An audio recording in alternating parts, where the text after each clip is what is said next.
Hello everyone and welcome back to another math video. Today we're going to be looking at how do you match an exponential function with its graph, so similar to the problems that you see up on the screen here. Just a reminder, this is the speedrun version where we go pretty quickly. If you'd like the normal version of the lesson, I will link that in the description below. Okay, your Ricasso Recap starts now. In 30 seconds or less, here's what you need to know before you start this lesson. Firstly, you should already know how exponents work. Secondly, you should know how negative exponents work. I will say that if you have a good calculator, you can also use a calculator for these two things.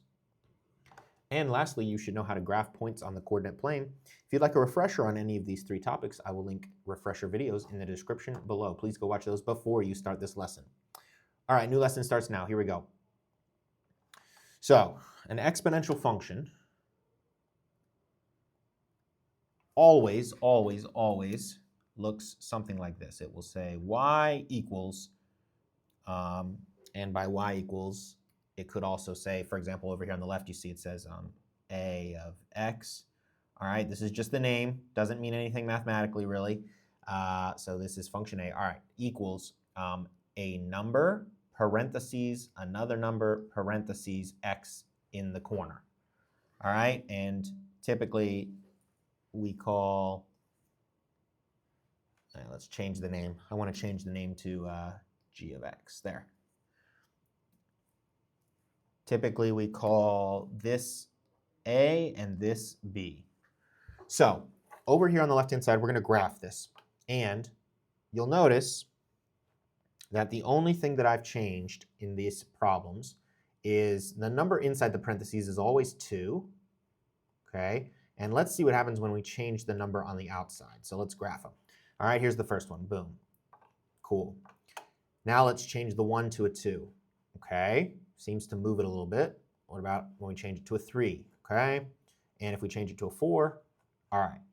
So what is actually happening, if we zoom in here, you'll be able to tell that the y-intercept is changing.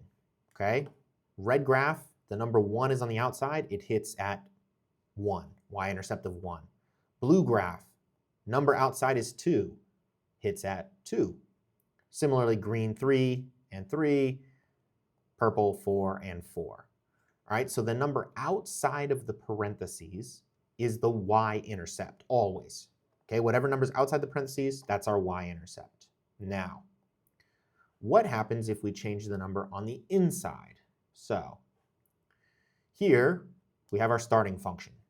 Okay, and now let's keep a 1 on the outside because let's not change the y-intercept. And now let's change the the number on the inside. So if we change the number to a 3, okay, it seems like it's a little steeper. What happens if we change it to a 4? Okay, maybe a little more steep. So these are what we call exponential growth functions because from left to right, okay, if you look at this red line, blue line, or green line from left to right, it goes up from left to right. Think of like a roller coaster. Okay, you'd be going uphill from left to right. You always read graphs from left to right. Now what happens if we change the number inside the parentheses to a decimal? Well, you can see that if I change the number inside to a decimal, suddenly this is no longer a growth function, right? Instead of going up from left to right, I'm now going down from left to right. And so this is what we call an exponential decay function. It's getting smaller from left to right. So again, roller coaster, you'd be going down the tracks, downhill, okay? Let's confirm here. Let's try another decimal. Okay, another exponential decay function. Let's try another decimal. Let's try this, let's try b as a decimal.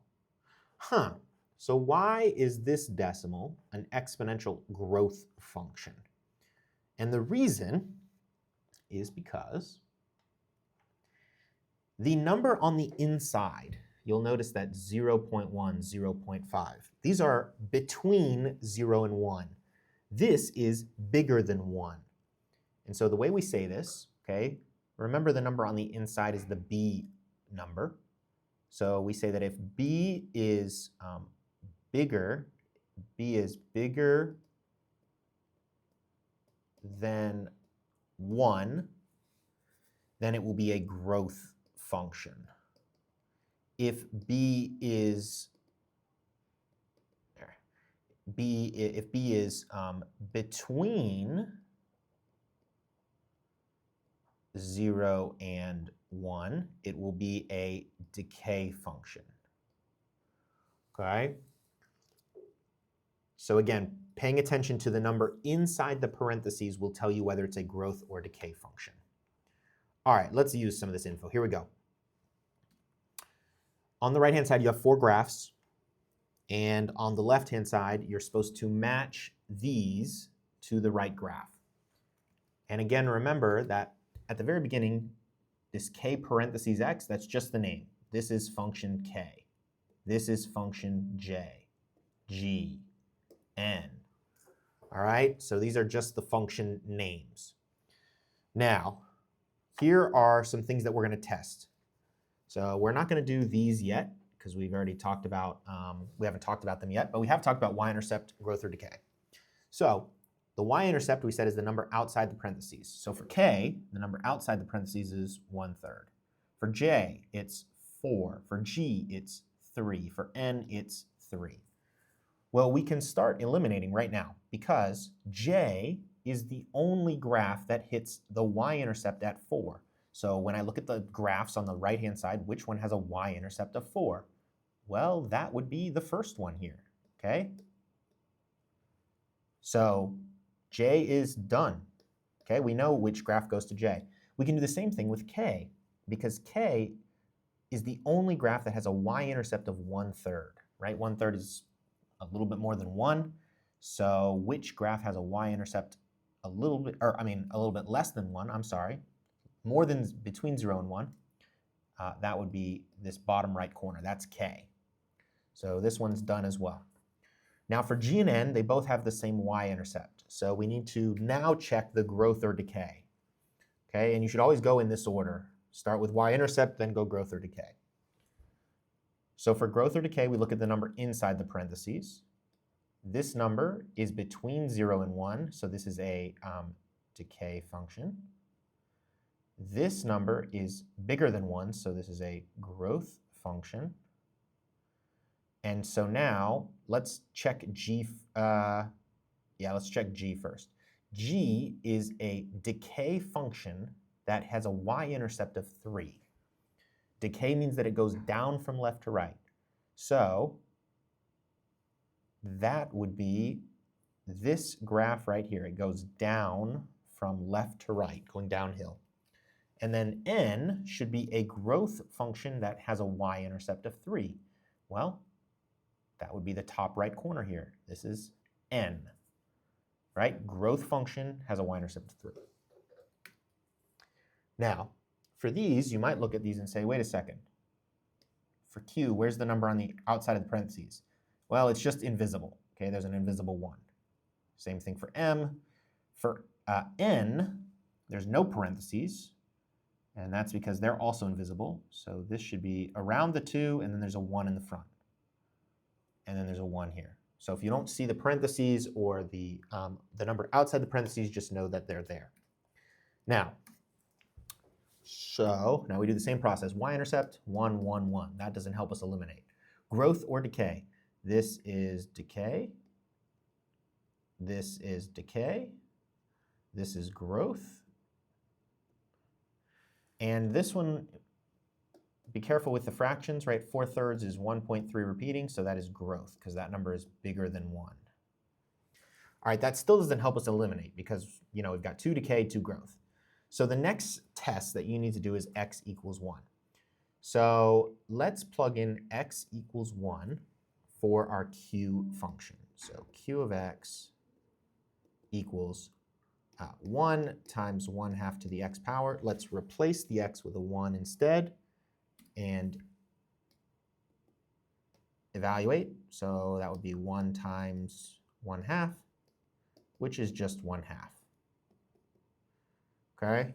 Oh, let me write it like this. So when I plug in 1, I get 1/2. Similarly, if we plug in 1 to m, we would get 1, 3/4. For n, we would get 1, 2. Again, all we're doing is changing the x to a 1, and for the last one would be 1 4/3. Well, that helps us eliminate because you'll notice that n is a growth function that has to hit the point 1, 2. So which one is a growth function that hits 1, 2? That would be here, right? That hits 1, 2. It's growing, so this is n. All right, so n is done. And now also p now is the only growth function that's left. So find me another growth function. Well, that would be this one, right? It grows from left to right. So this would be p. Done with this one. Now for the last two, okay, 1/2 and 3/4 are kind of close. It's hard to tell. So let's try plugging in -1. When you plug in -1, let's do q again. Q of x equals 1, 1/2 to the -1. We should know how negative exponents works. This becomes 1 times 2, which is 2. So when I plug in -1, I'm getting 2. And similarly, if I plug in -1, I'm getting 4/3.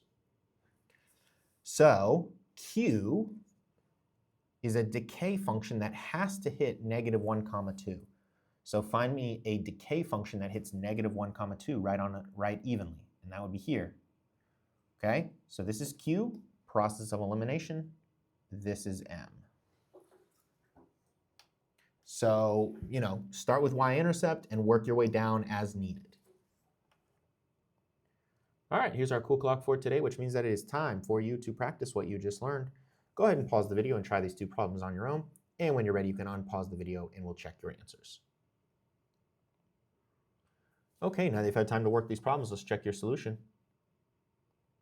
Okay, for the first problem, here is the table filled out and the final solutions. And for the second problem, here is the table filled out and the final answers. All right, that is it for today. I hope you all have a good morning, good afternoon, good evening, and good night.